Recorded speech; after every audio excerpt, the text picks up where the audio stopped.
So today I'm going to be doing a little update and, oh no, what am I doing? This is so discombobulated, it's all over the place. It's all over the place. What? Hi everyone, welcome back. So today I'm going to be talking about my radiotherapy experience following my second operation to debulk my acoustic neuroma. First ever video on my channel is about my acoustic neuroma, and I thought I would do a little talk about the radiotherapy side of things and provide an update. I didn't want to make a video about the radiotherapy until I had some sort of decent update to give, and that time is now. So some of you may have already seen my previous acoustic neuroma videos. If you haven't seen me before ever in your life, hello. I will leave a playlist for the other videos as well. So the last video that I filmed was 5 days after my second operation, which was back in November of 2017. Operation went really well.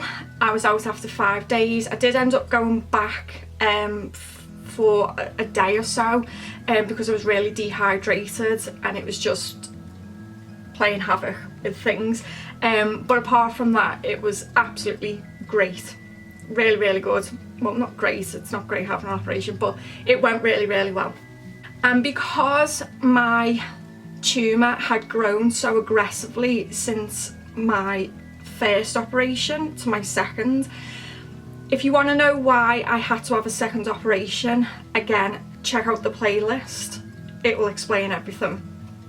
It was decided that they weren't going to monitor the residual tumour and do a scan 12 months further down the line. They were just going to straight away refer me for radiotherapy because they were worried that the tumour appeared to be quite aggressive with how big it had gotten between my other two operations, that they just thought to save any more aggro, they were just gonna go for it and nip it in the bud, so to speak.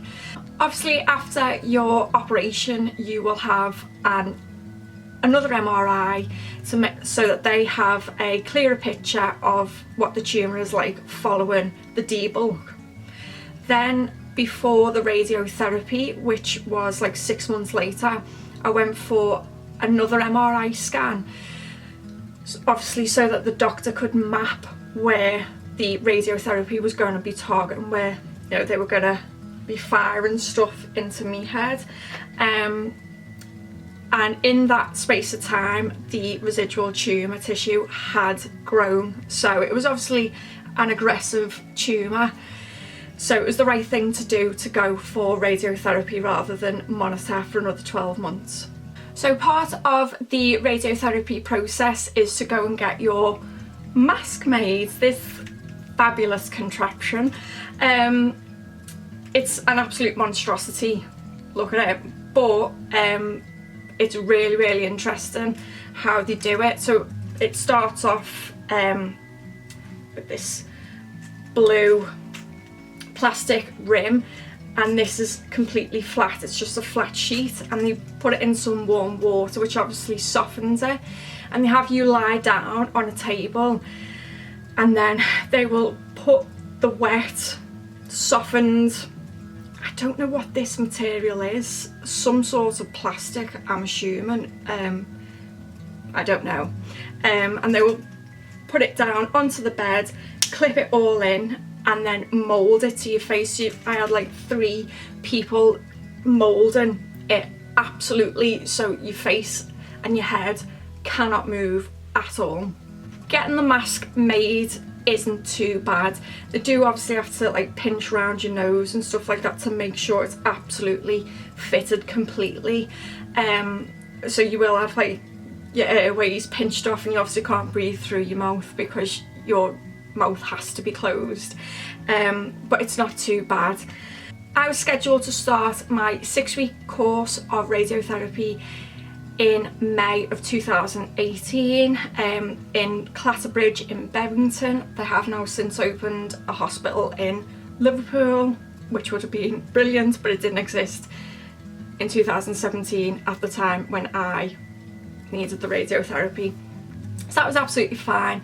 One of the symptoms they say of having radiotherapy is sometimes like fatigue and stuff like that, but the nurse that was dealing with my case advised that's usually for tumours that are actually inside the brain, sitting with inside the brain matter, and because an acoustic neuroma is on the outside pushing into the brain, you very, very rarely get fatigue. So I was still able to go to work.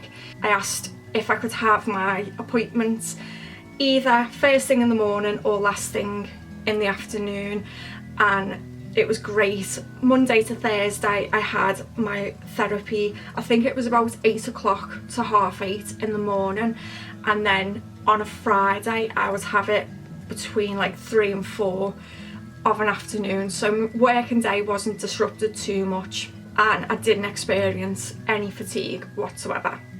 On my first day of treatment, I thought I had prepared myself quite well for going through with the therapy.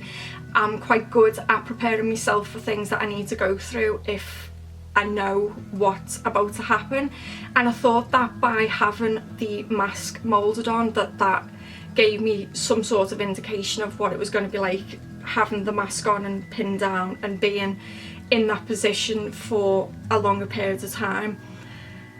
And I'm not going to sit here and lie and say that it was absolutely fine, because it wasn't. I'm not claustrophobic, like whatsoever. Or when they first put the mask on and they did all the clips, and it's like a really, because your head's on the bed, you can really hear it, and it's just, I don't know, it's a really clinical sound. And I was there and they were like, "You're all right," and I started to panic, and I was like with my arms, because obviously you can't speak, you can't open your mouth. You might be able to go but you can't open your mouth to speak because the mask is that tight.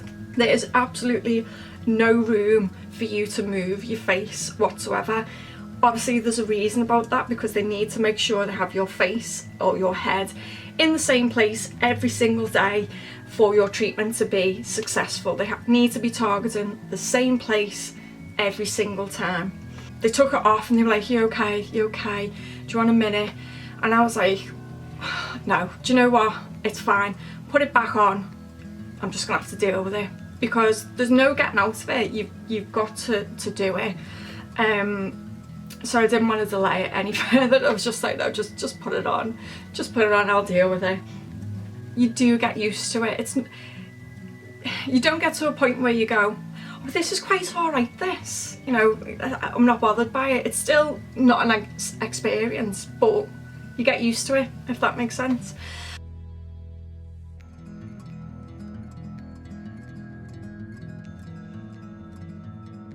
The only symptom that I experienced was, I think it was twice, possibly 3 times, where I had slight dizziness afterwards. One of the times was quite bad, and the next time I went to the clinic, because you see the doctor, or I saw my doctor once a week, just to check up and see how things are going, or you either see the doctor or the nurse who was dealing with your case.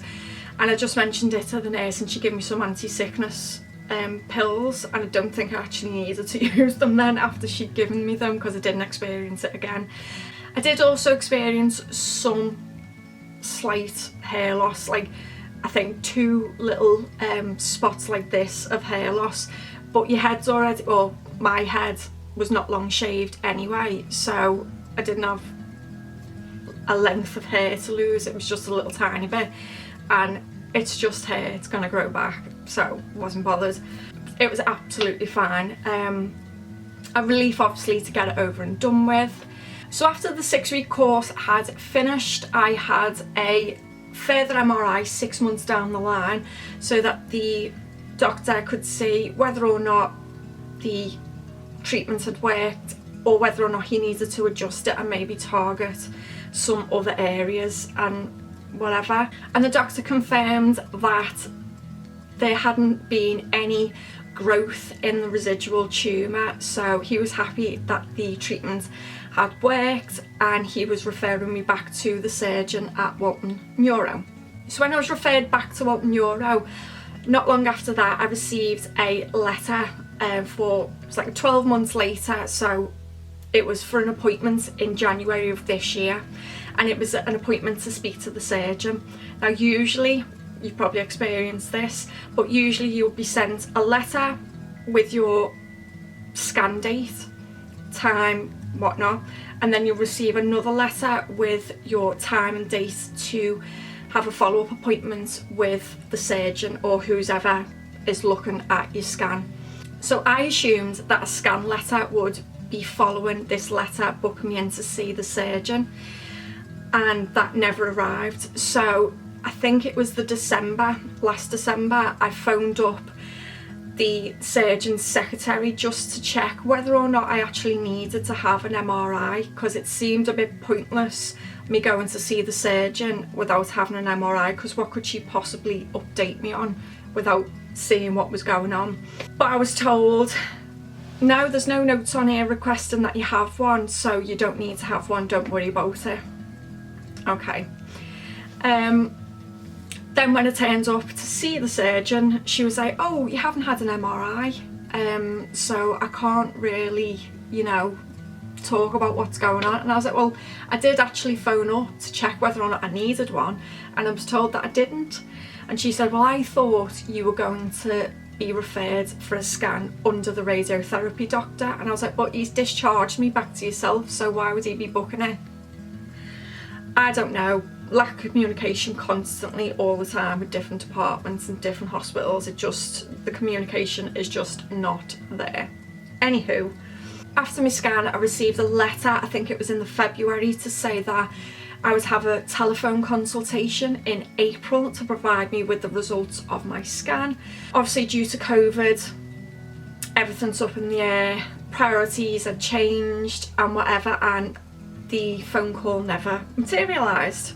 So I was like, right, I understand, everything is just completely, it's just not a normal time for any of us, and it's having a massive impact on the NHS and stuff like that. So I'm going to wait until things have calmed down a bit, and then I will just ring up and say, can you either give me my results over the phone, or can you book me in for another telephone consultation? So then I received a letter telling me that I had an appointment with the surgeon, a telephone appointment with the surgeon in March of next year.